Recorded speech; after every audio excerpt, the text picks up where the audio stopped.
In the past, I've shown how we can use an invoke block inside of Copernicus to create solver-like behavior, but I wanted to show how we can do this inside of a SOP solver instead, because it's a little bit of a different workflow and just is a little bit more familiar to your normal workflows inside of Houdini.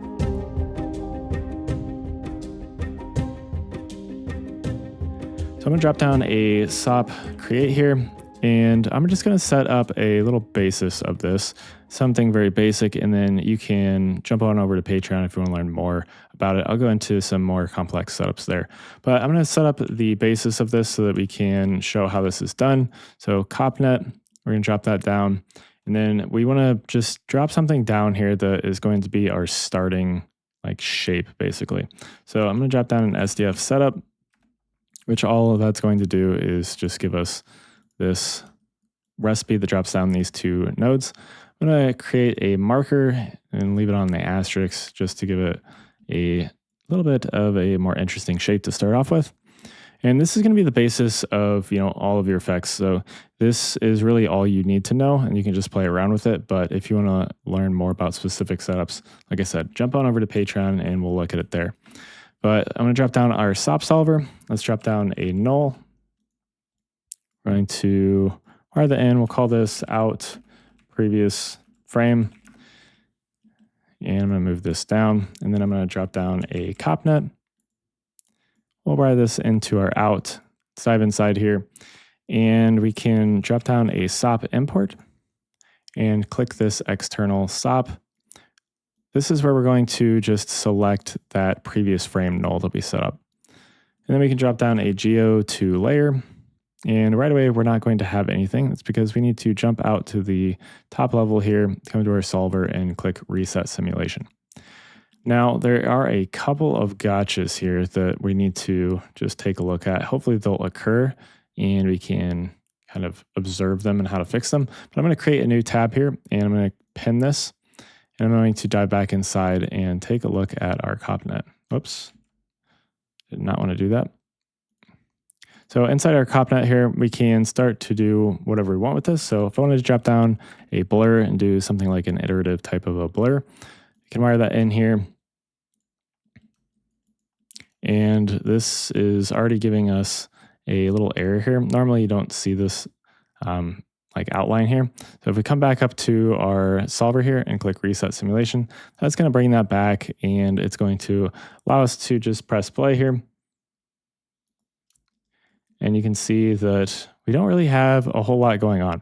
So this is part of the issue. So sometimes you can get it to reset properly when you're using just another tab here. Sometimes you have to jump all the way out, and we can press play now.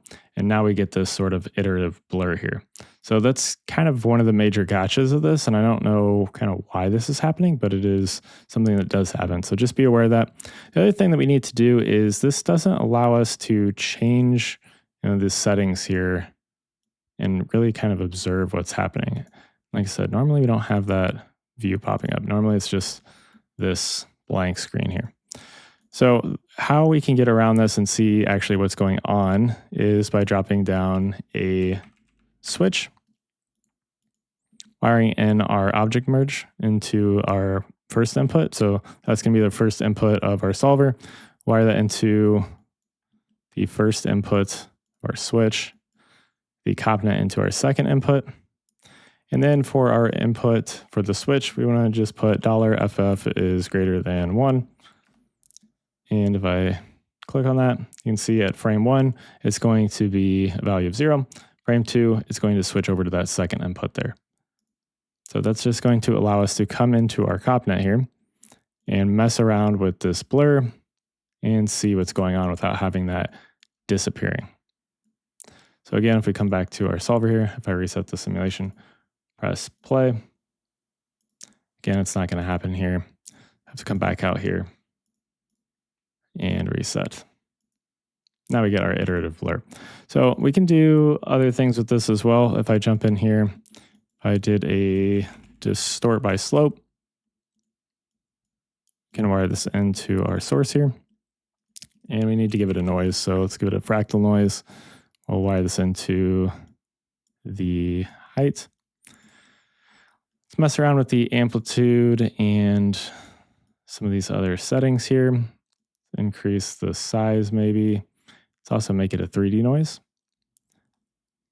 And if I press play, you can see we get this type of interesting effect. But this isn't actually what's going on because we're still having this kind of blurring type of effect going on.